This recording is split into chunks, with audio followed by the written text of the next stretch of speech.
C'est l'heure de l'information sur ESAE TV. Mesdames et messieurs, bonsoir et bienvenue dans ce journal dont voici les titres. L'Association nationale des communes du Bénin ANCB et ses partenaires italiens ont inauguré un module de 3 salles de classe dans la commune d'Ifonyi.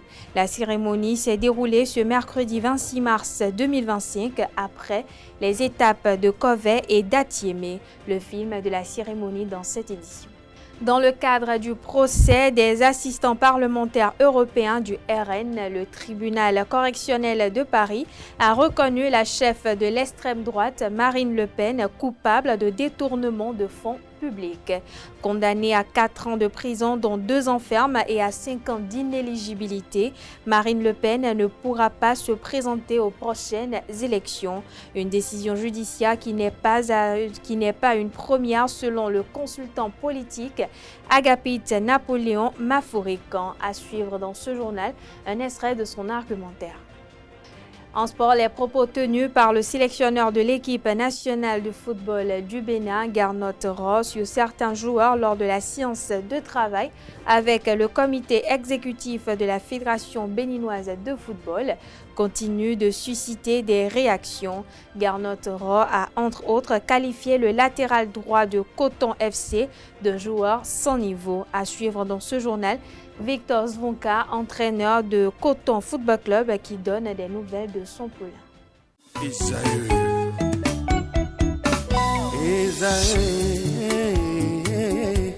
Vous recherchez une école de référence pour une double formation universitaire et professionnelle de qualité? Voici l'opportunité à ne pas rater. L'École supérieure d'administration, d'économie, de journalisme et des métiers de l'audiovisuel ESAE vous offre des programmes d'enseignement en licence et en master orientés vers l'emploi qui font d'elle une référence à travers les filières de l'administration générale et territoriale, l'administration du travail et de la sécurité sociale, droit, diplomatie et relations internationales, administration hospitalière, universitaire et intendance, journalisme et métiers de l'audiovisuel et toutes les filières des sciences de gestion. Une seule adresse, www.esae.bj. Rendez-vous dès maintenant sur nos campus ESAE Bedjromende au numéro 90 93 65 21 ou au numéro 98 98 14 00. Paracourt sur le numéro 52 46 12 12. Aboumé-Calavi au numéro 52 88 44 44. Akpaka au numéro 52 88 33 33. ESAE, l'excellence à un nom.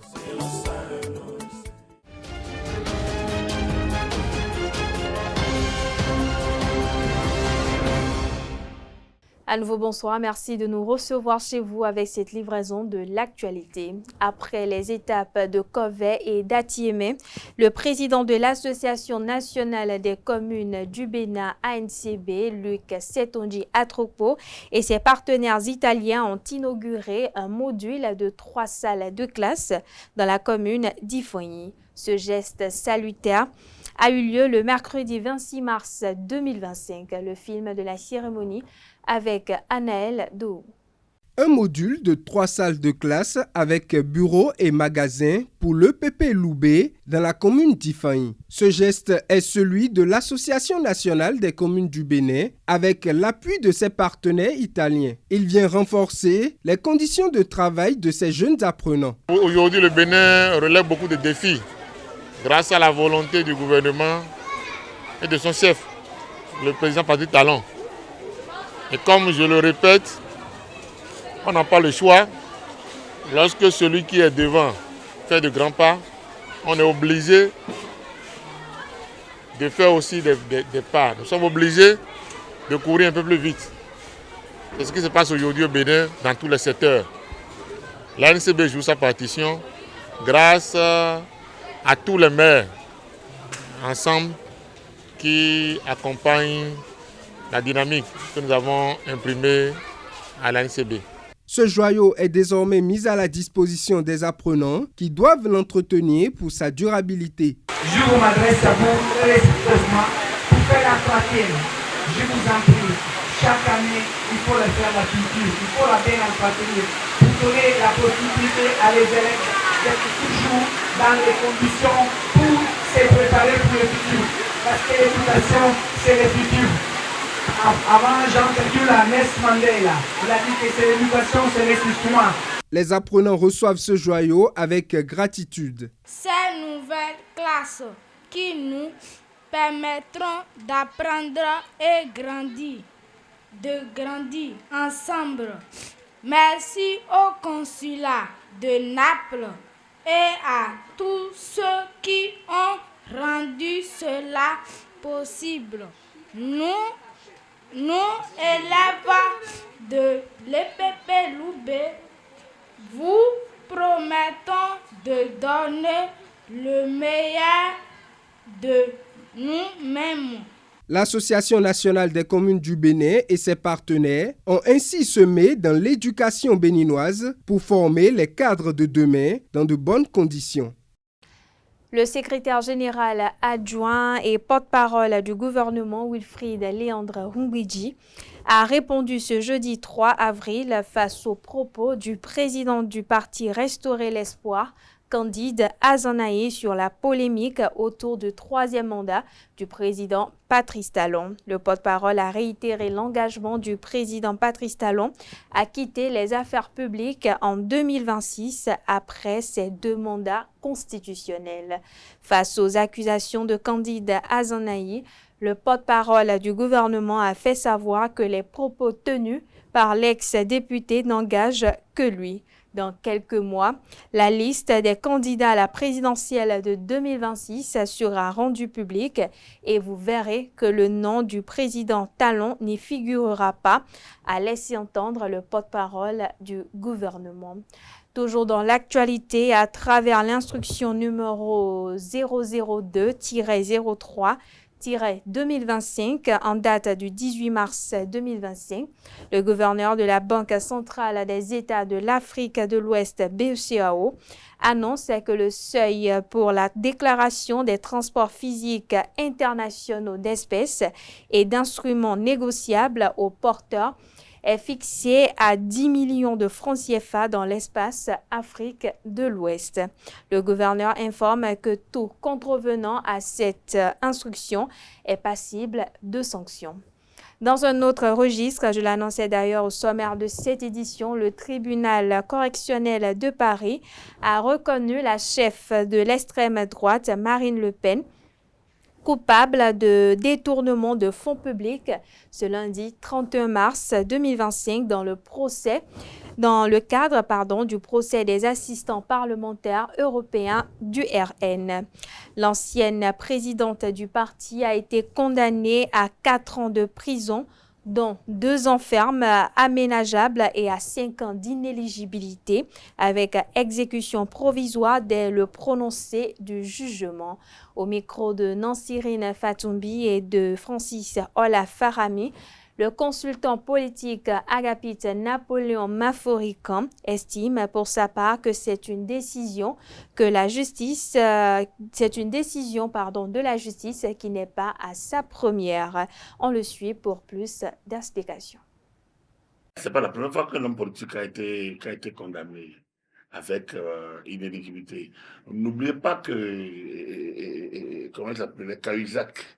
Il s'appelait Cahuzac, ancien ministre français du budget ou des finances. Cahuzac a été condamné parce qu'il avait détourné bien tout contre ça. Il a été condamné avec peine d'inéligibilité.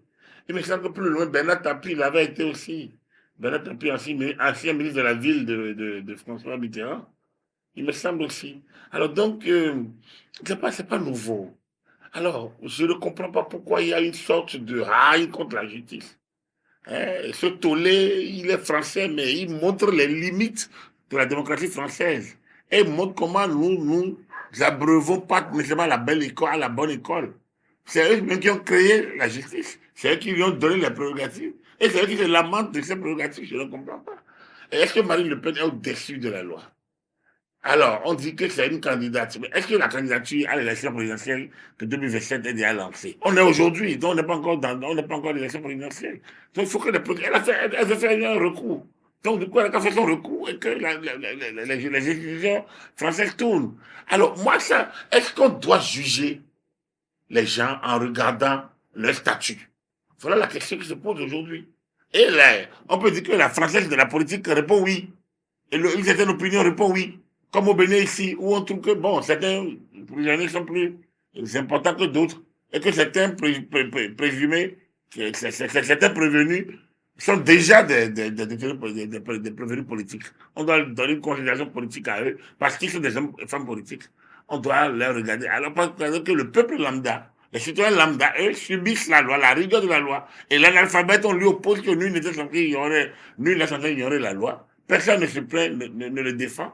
Mais on défend les meilleurs, l'élite. Donc l'élite doit être au-dessus de la loi. Si c'est ça, qu'on le écrive dans la Constitution. Donc je pense que, vu du côté français, ça n'honore pas la France, je pense. Ça n'honore pas la France, ça n'honore pas la politique française. Mais là, moi, je ne suis pas juge. Personnellement, j'aurais regardé certainement la personnalité de Marine Le Pen. Je dis personnellement, mais moi, si je l'étais, mais est-ce que la loi le permet? Le faire, est-ce que ce n'est pas, il va créer une loi sur la loi? Donc, je comprends, mais je trouve que c'est pas normal. Les gens doivent se retenir et éviter et régler les problèmes. S'ils estiment que le juge a trop de pouvoir, on va le limiter. Parce que donner trop de pouvoir sur le juge, c'est de l'insécurité, c'est nous mettre en insécurité. Donc, s'ils estiment que le juge a trop de pouvoir, donc on va le limiter. Mais il ne peut pas le laisser exercer son pouvoir et après commencer à dire que, commencer par la charger. Il faut protéger la justice, il faut protéger la justice. Il ne faut pas les livrer à la vindicte populaire comme on le suit. En France, moi, je désapprouve les attaques contre la justice. Parce que j'estime que c'est une institution qu'il faut respecter. Il y a des abus, oui. S'il y a des abus, on a qu'à détecter, abus et corriger. Les politiques, tout ce qui réagissent contre la justice en France, là, c'est les législateurs. Ils ont le temps de légiférer.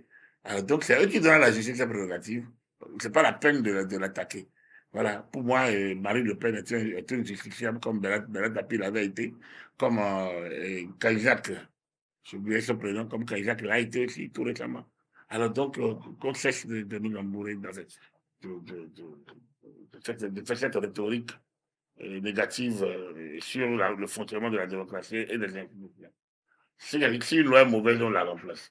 Si on estime que la justice a trop de droits, encore on a qu'à la recanaliser. Voilà. Direction la Criette à présent, la juridiction spéciale a rendu son verdict dans le dossier du vol de carburant à la base navale de Cotonou. Sur les 14 prévenus poursuivis, 6 ont été reconnus pour coupables et condamnés à des peines de prison et des amendes. Selon le verdict, l'ancien commandant de la base navale est condamné à 18 mois de prison ferme et 1 million de francs CFA d'amende. Même verdict pour son assistant chargé de la gestion des carburants. 2 militaires marins écopent respectivement d'une peine de 15 mois de prison ferme et d'1 million de francs CFA d'amende et de 12 mois de prison ferme et 1 million de francs CFA d'amende pour abus de fonction. Quant aux commerçants poursuivis, la Cour a requalifié les faits de recel, d'abus de fonction et de blanchiment de capitaux en recel et abus de fonction. Ils écopent chacun de 12 mois de prison ferme et 1 million de francs CFA d'amende. Selon les informations, les débats menés devant la Cour ont permis d'estimer à environ 28 tonnes de carburant volés et revendus. Toujours dans le reste de l'actualité, le quartier Sainte-Cécile et ses alentours ont bénéficié des infrastructures routières. Débutées l'an dernier, les travaux sont pratiquement achevés et les usagers et riverains en profitent déjà. Au micro de Quentin Amoussou et de Romaric Dessougobenou, quelques riverains ont apprécié la nouvelle route pavée de Sainte-Cécile et félicitent par la même occasion le travail abouti. Le travail abattu autant pour moi par le gouvernement Patrice Talon. Suivons ensemble quelques-uns ici. Bon, c'est praticable, nous sommes ici à Cotonou, c'est bon, toutes les voies sont bonnes. Avant, mais on ne peut plus passer même à pied. Mais maintenant, maintenant qu'on a trouvé les pavés qu'ils ont fait, c'est très bon. On veut que ça continue toujours, si les autres vont encore. C'est très bon, on est content. ina do nde do e ba igba do wende yen ka ho file da yi me de na gbon file de matiam gbagbo me fi abo ali omno tin lo su me de mo tron di kebulu ha ho to file lo su me de wa ba ya ali o lo hen ho me hun na to vile ta pataki yen de to fi ho me hun mi ta do ali lo ne je weja ilele mi no si an version petit pali yin fi esin na pas dans les binon to yan et vivina mi ta. Maintenant nous-mêmes on est à côté, on passe bien sans dérangement. Et ça, on est content. Mais c'est bien, c'est bien. Il y a de réalisation. Je vois que ce que le gouvernement est en train de faire par rapport à la construction de nos voies, c'est une bonne chose. Mais il est bon que l'entretien, une chose est de faire, une chose est d'entretenir. Les gens passent librement. On remercie notre président Patrice Talon. C'est très bon ce qu'il a fait, ce qu'il est en train de faire, c'est très bon. Il faut qu'au moins le travail qu'il est en train de faire, de continuer toujours à faire. C'est bon. Cette manière de travailler, il n'y a pas à faire qu'il va arriver à déposer pierre d'abord. Mais on est content avec lui de continuer son travail.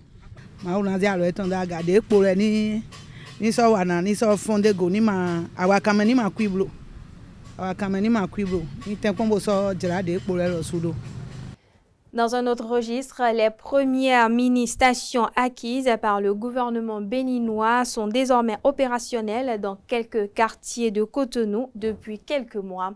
Dans la même capitale et souvent à quelques mètres, d'autres vendeurs d'essence en bouteille sont aussi installés, baissant le prix de la vente pour attirer plus de clientèle. Un problème auquel sont confrontés les vendeurs d'essence. Quentin Amoussou est allé faire le constat. Voici son récit. Il y a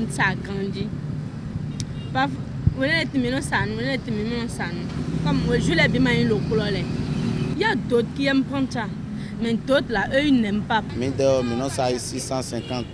Bon, Gonolé, non, ça est 600. Bon, nous, c'est ça, on m'a dit, oui, va dire prix nous. Ne dire prix nous machine, et ma fille, non, dire, computer, non, dire, ordinateur, mais.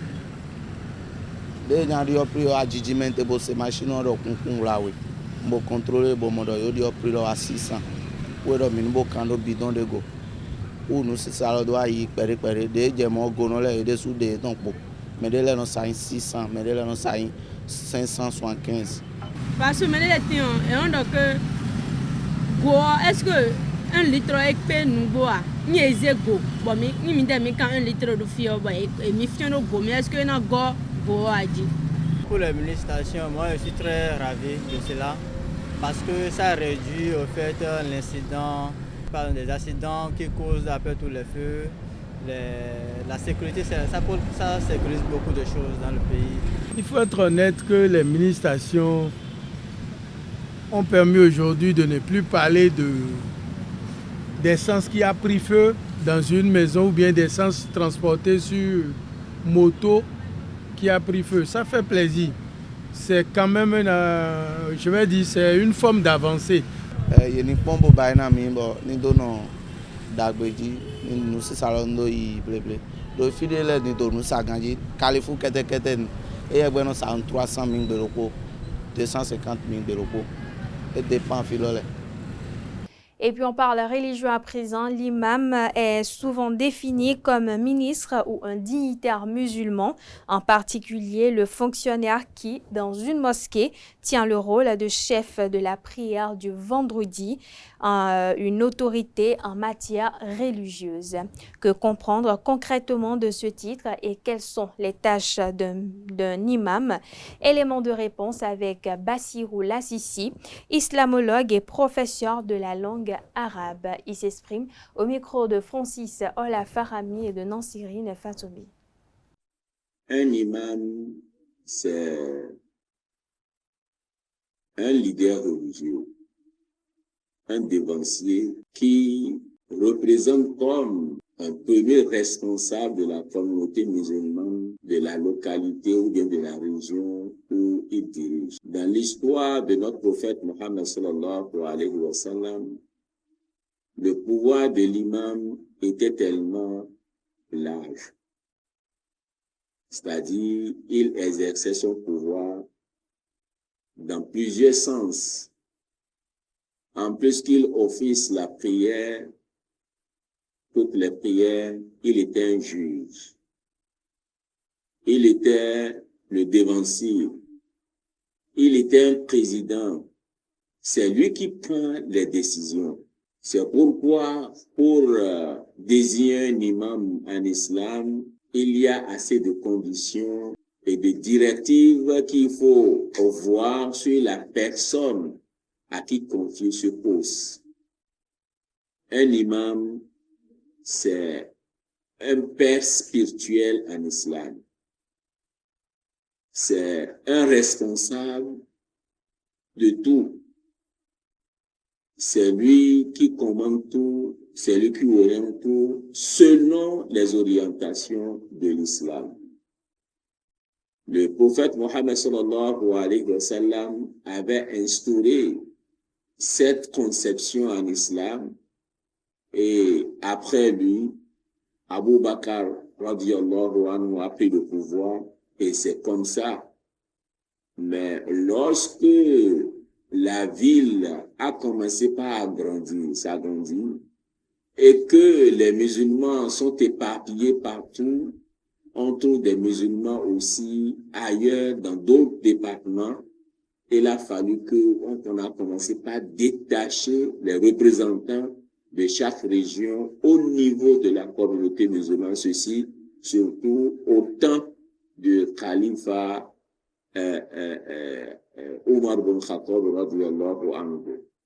Donc, pour nous dire tout court, un imam, c'est un juge, c'est un président, c'est un responsable, c'est un homme, c'est tout comme un centre de décision en islam, mais sur les bases, les fondements islamiques. Restons toujours avec l'islamologue Bassirou Lassissi qui se prononce cette fois-ci ou qui nous livre, autant pour moi, dans l'élément à suivre, les conditions et principes qui entrent en ligne pour la désignation d'un imam dans la religion musulmane. Suivons ensemble. Désigner un imam en islam prend en compte assez de conditions ou de critères. Et cette première condition, mais ces critères, se basent en tout premier lieu à la connaissance, le savoir. C'est tout comme celui qui maîtrise les textes, qui a l'habileté à le pratiquer. C'est une connaissance parfaite, immense de l'islam, de ses lois, de sa conception, de ses objectifs, l'objectif de chaque loi, pour pouvoir orienter la communauté musulmane vers le droit chemin. Et selon le prophète Mohammed sallallahu alayhi wa sallam, le temps, lorsqu'il nous a dit de choisir un imam, il dit, lorsque vous allez choisir un imam dans votre communauté, choisissez d'abord celui qui a plus de connaissances. Et cette connaissance, la maîtrise parfaite de l'islam, de la compréhension de l'islam.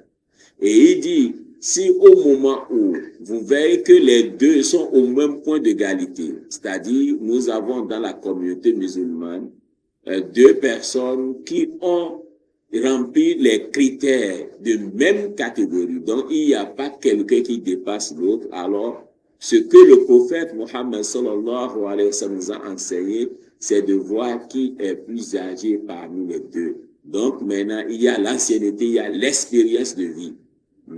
Et c'est la deuxième condition.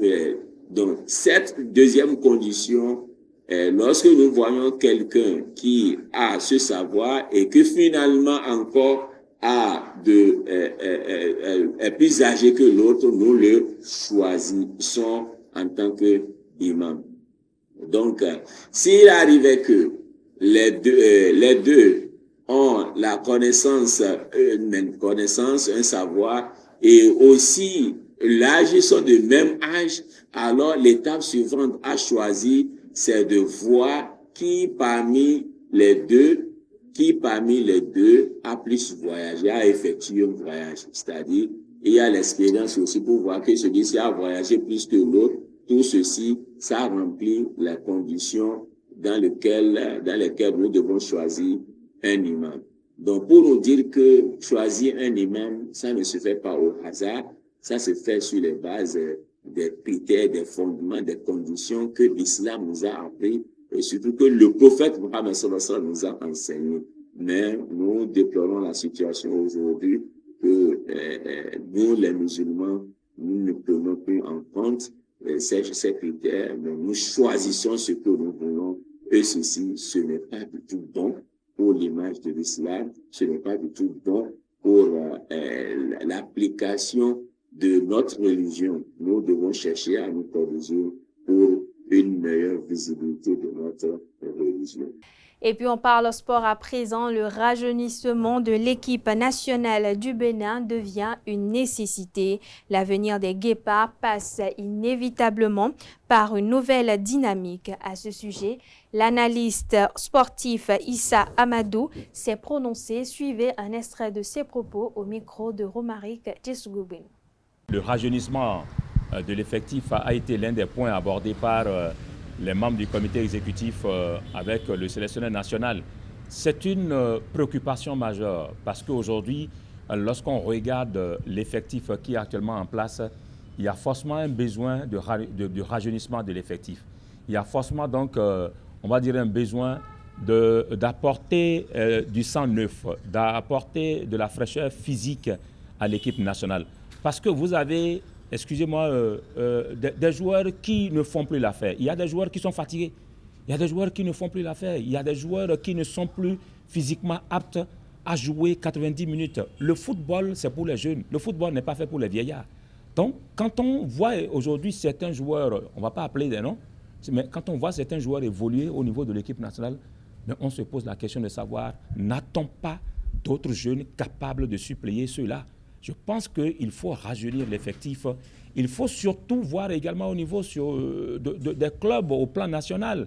Parce que quand on a un championnat professionnel et qu'on estime que ce championnat bénéficie quand même de l'investissement de l'État et qu'aujourd'hui, on a quand même du mieux-être au niveau de l'effectif de nos clubs, je pense qu'il faut regarder au niveau de ce championnat-là pour voir concrètement qui sont ces joueurs-là qui émergent et qu'on peut apporter au niveau de l'équipe nationale, ne serait-ce pour qu'ils restent un peu dans l'antichambre de l'équipe nationale, histoire d'apprendre aux côtés de leurs aînés. Et après, la fusion sera beaucoup plus facile. Après, il y aura juste un glissement, parce qu'on aura eu justement, disons, une relève qui était déjà dans l'antichambre de ses aînés et qui n'aura pas de difficulté à donc jouer les premiers rôles. Donc je pense qu'il y a ce besoin de rajeunissement. Il y a également, on va dire, ce facteur-là qu'on n'oublie pas, le facteur justement du temps de jeu de nos joueurs. C'est un problème au niveau de l'équipe nationale. Aujourd'hui, quand vous prenez les cadres de l'équipe nationale, ceux-là à qui Gernot Rohr fait pleinement confiance, mais ils sont combien à jouer pleinement dans leur club? Il y a de véritables difficultés pour ces joueurs-là à s'illustrer positivement avec leur club. Alors, comment peut-on demander à des joueurs qui ne jouent pas dans leur club de venir fournir des efforts exceptionnels en équipe nationale? Ce n'est pas possible. Et c'est pour cette raison, justement, que nous estimons qu'au lieu que Gernot Rohr s'accroche au passé de ces joueurs-là, au lieu qu'il s'accroche au nom de ces joueurs-là, parce qu'on dit, bon, voilà, c'est tel nom quand même, il a évolué à tel club hier, mais hier n'est pas aujourd'hui.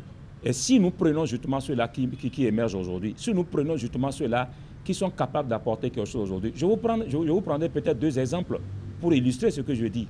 Quand on voit aujourd'hui Marcel Dandinou, oui, hier, il était peut-être bon, mais aujourd'hui, quand on prend son actualité, quand on prend le niveau où il évolue en 2e division, à JD Star, en Afrique du Sud. Mais à côté, prenons le cas de Serge Oubassa, qui évolue en 1re division, dont le club est leader de son championnat. Et lui, il est titulaire indiscutable dans son club. Alors, comment peut-on, par exemple, laisser tomber un gardien de but qui émerge dans son club, qui est titulaire dans son club, dont le club est premier de son championnat, et aller prendre un gardien qui évolue en 2e division? Il y a forcément un problème d'intelligence à ce niveau-là. Je vous prendrai également un autre problème. Le problème, par exemple, du milieu de terrain. On a tous fustigé le comportement des jeunes milieux de terrain. Oui, le Bénin a des jeunes milieux de terrain qui n'ont pas encore la carapace dure, qui n'ont pas encore le bagage d'expérience qu'il faut pour, à un moment donné, maîtriser certains matchs. Mais à côté, on a Serio Soukou. Oui, on dira qu'il y a difficulté entre Serio Soukou entre lui et Gernot Rohr, ça ne va pas. Mais c'est quoi le problème qu'on ne peut pas régler? Est-ce qu'on ne peut pas mettre le problème sur le tapis, sur la table, et décrypter le problème et régler le problème une fois pour de bon? On a eu des joueurs dans ce pays qui ont eu des problèmes avec les sélectionneurs nationaux, mais on a toujours trouvé la formule pour régler ces problèmes-là. Donc, Sebio Soukou est là, il est capable d'apporter quelque chose aujourd'hui à l'équipe nationale, surtout dans l'entrejeu, mais on préfère le laisser. Après, on dit, voilà, il a fait ceci, il a fait cela. Ramenons la balle à terre. Le Bénin a besoin de tous ces joueurs pour aller à la conquête, justement, de la qualification pour le mondial et surtout pour également aller à la Coupe d'Afrique des Nations. Et les matchs des éliminatoires qui se déroulent actuellement au niveau du mondial serviront forcément de préparation pour justement aller à la Coupe d'Afrique des Nations. Si le Bénin n'a pas envie de se faire ridiculiser, si le Bénin a envie de multiplier ses chances de bonnes prestations à la CAN, je pense qu'il est important de ramener tous les joueurs qui peuvent apporter quelque chose. Je dis bien qui peuvent apporter quelque chose. Et tous les tocards, il faut les laisser de côté. Ceux-là qui sont vieux, il faut les laisser de côté. Ceux-là qui ne peuvent pas encore courir. Le football, c'est d'abord la course. On a vu lors du match contre l'Afrique du Sud, des remplaçants qui sont rentrés, on les lance, mais ils ne sont pas capables de courir. Des gens qui courent comme des agoutis. Qu'est-ce qu'on peut en faire? Donc je pense qu'il y a un travail d'intelligence à faire au niveau du choix des joueurs, au niveau également de la détection de nouveaux joueurs, parce que justement, il y a également une fenêtre qui s'ouvre au Bénin à ce niveau-là, les binationaux. On a tendance à dire, ouais, le Bénin n'a pas de joueurs, mais est-ce qu'on a fini de chercher nos joueurs? Nos joueurs sont éparpillés un peu partout en Europe. Regardez le Sénégal, la Côte d'Ivoire, le Cameroun. Chaque jour que Dieu fait, vous entendez le nom d'un binational. Comment font-ils pour aller détecter les fils de leurs parents? Mais le Bénin également a plein de fils ou des gens qui sont béninois, qui sont nés ailleurs, mais allons les chercher. Donc je pense qu'également, à ce niveau, il faut un travail forcément qu'il faut faire. Et au cours de la séance qui s'est tenue au milieu de la semaine entre le comité exécutif de la Fédération béninoise de football et le sélectionneur national Gernot Rohr, des difficultés ont été énumérées. Selon l'analyste sportif Issa Amadou, les raisons d'échec évoquées par le responsable des Guépards ne sont pas considérables. On le suit à nouveau. À écouter un peu Gernot Rohr, moi, des fois, je ne me retrouve pas du tout un peu dans sa communication. Parfois, j'ai l'impression qu'on sort les mots et expressions comme on veut, qui ne cadrent pas du tout avec la réalité. Lorsqu'on parle du jeûne, alors, posons-nous la question, combien de musulmans a-t-on au niveau de l'équipe nationale? Encore que ce n'est pas tous ceux qui ont des noms musulmans qui sont des musulmans. Combien d'entre eux jeûnent au point justement d'avoir des difficultés au niveau de la cohésion de l'équipe? En dehors de cela, il n'y a que quand vous prenez par exemple certains pays à fort taux musulmans, je prends l'exemple du Niger. L'équipe nationale du Niger, c'est 99% des musulmans qui ont joué dans la même période de jeûne que le Bénin. Et le Niger a joué face au Maroc. Mais c'est difficilement que les Marocains ont pu marquer un deuxième but synonyme de qualification, synonyme de victoire. Le Niger a tenu la gorge, le Maroc, sur ses propres installations. À 90 minutes, le score était de 1 but partout. Les Nigériens ont mouillé le maillot. On les a vus. Ils avaient faim. Physiquement, ils étaient au point. Alors, où est-ce qu'eux, ils sont allés chercher cette énergie-là? Donc, je pense qu'il ne faut pas se cacher derrière des faux fuyants pour tenter de justifier l'injustifiable. Il n'y a que également...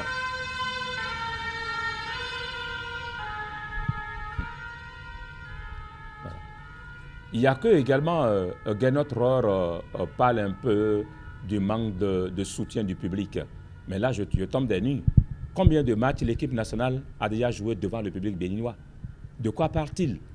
Il a oublié du coup que le terrain choisi pour jouer nos matchs, ça a été Abidjan, depuis pratiquement bientôt 1 an. Alors, le public dont il parle de quel public? Le public ivoirien ou le public béninois?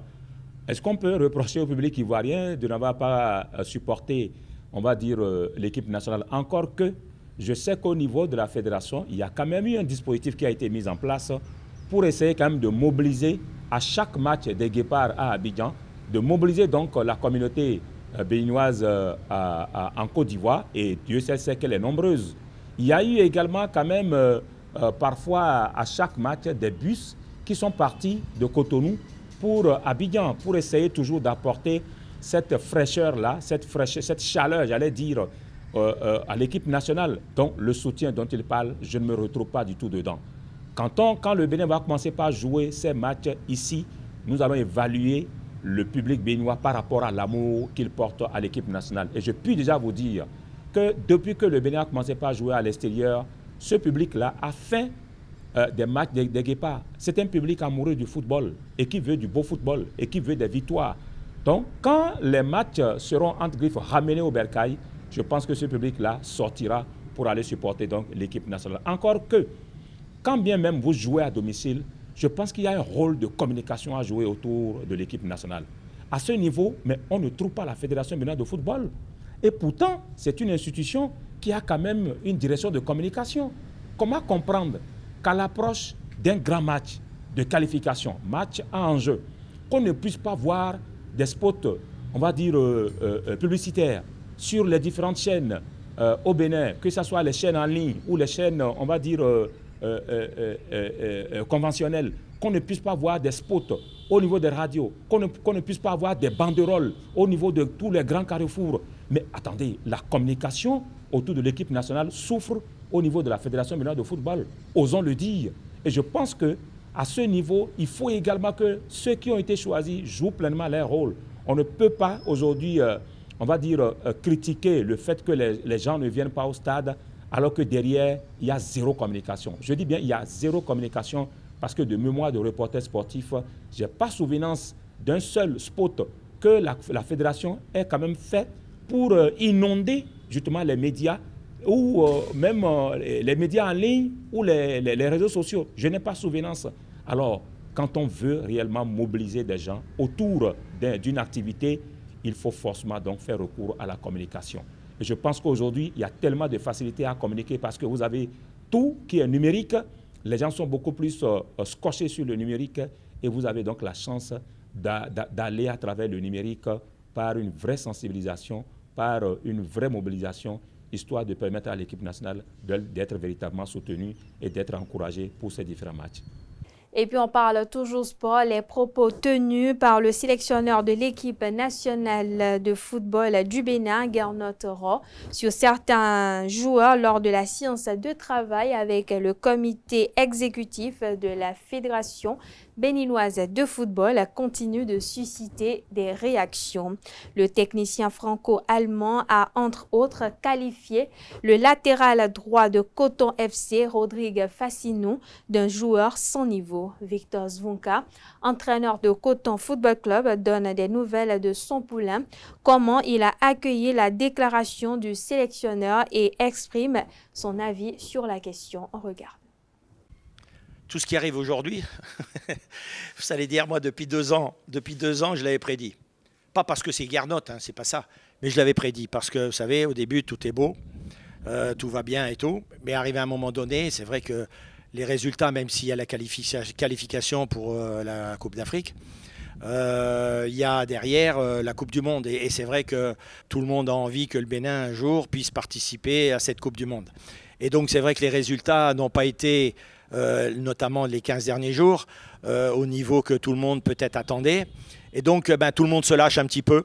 Et donc, il y a plein de reproches qui vont à gauche et à droite. Et à un moment donné, je pense qu'il y a de la maladresse qui s'installe. Et on dit des fois des choses que, bon, on pense, mais il y a de différentes façons de le dire. Et je pense que là, c'est vrai que pour Rodrigue, c'est mal passé parce que, bon, le pauvre, en plus de ça, il était sur le banc. Il a participé à rien. Il est sur le banc, si on n'est pas content de lui, et même pas sur le banc, il était dans les tribunes.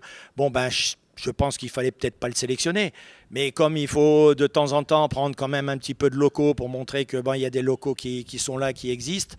Bon, derrière, quand les résultats sont pas bons, on te dit pourquoi les locaux ne jouent pas. Donc c'est à ce moment-là que ces propos sortent. Mais je pense que c'était mal placé. Il y avait peut-être des choses différentes à dire. Et pas ces propos-là, parce que c'est vrai que le joueur, il peut prendre un coup derrière la tête et dire Pétard, c'est pas beau ce qu'on dit sur moi, et c'est pas vrai. Non, mais je l'ai vu ce matin, je peux vous dire que ce matin, il était encore plus remonté. Parce que, bon, il a vu et ses copains lui en ont parlé. Moi, j'en ai dit 2 mots aussi. Bon, ben, il a fait une séance d'entraînement extra. Et puis, je pense que demain, dans le match, il va montrer que bon, il est capable de faire de belles choses. Hein. Bon, il y a d'autres joueurs locaux qui ont été en équipe nationale. Je pense que lui, il en est capable aussi. Et donc, il va démontrer qu'il est capable et qu'il peut jouer. Et que si on fait appel à lui, il répondra présent. Vous savez, quand tu as une carrière de joueur, c'est jamais facile. Je vous ai dit tout à l'heure, moi, j'avais 2 frères professionnels avant moi à Metz. J'en ai pris plein la tête parce qu'on disait que mes frères étaient là, que j'étais protégé. Mais bon, en attendant, j'ai quand même gagné ma place. Je suis arrivé à Marseille, j'ai été pendant 3 mois en grande difficulté parce que je prenais la place de mon frère et qu'on n'avait pas le même style de jeu. Puis au bout de 3 ans, c'était fini. J'ai joué 8 ans à Marseille. Donc, je ne devais pas être si mauvais que ça. J'étais titulaire tout le temps. Donc, vous savez, je pense qu'il y a des hauts et des bas dans une carrière. Il y a des moments un peu difficiles. Après, c'est une question de caractère et je pense que bon, il l'a montré, il a du caractère et il le montrera sur le terrain. Et à l'échelle internationale au Sénégal, à l'occasion de ses 65 ans d'indépendance, le pays rebaptise l'une des artères emblématiques de la capitale. Le boulevard de Général de Gaulle est devenu désormais le boulevard Mamadou Dia, l'un des pères de l'indépendance du pays. Premier chef de gouvernement après l'indépendance avant de passer 12 ans en prison, l'homme a marqué l'histoire du pays et des Sénégalais. Selon une étude de 2019, 60% des rues de Dakar portent encore le nom de figures de la colonisation ou d'écrivains ou encore médecins de français. Fin décembre, les nouvelles autorités ont promis de rebaptiser des rues en l'honneur de héros nationaux. Sans liste définitive pour le moment, le président Bassirou Diomaye Faye a renouvelé son engagement à redresser de façon transparente les finances publiques, appelant l'ensemble des Sénégalais à s'y engager avec lui. Direction l'Est de la République démocratique du Congo à présent, un calme relatif est revenu ce vendredi à Walikale Centre après plusieurs jours de tension. Jeudi soir, encore des tirs ont retenti avant de s'estomper, mais le bilan est surtout matériel et la ville a été marquée par des pillages et plusieurs blessés par balles. D'après des habitants, ils ont pris la direction de Massissi en passant par les localités de Mukakato, Mpofi et Luvungi. Sur cet axe, des affrontements ont éclaté dans la soirée entre ces éléments et les groupes de Wazalendo, supplétifs des FARD, entendez Forces armées de la RDC. Les tirs entendus jeudi soir dans le Walikale Centre impliquaient des éléments Wazalendo dans un contexte encore confus.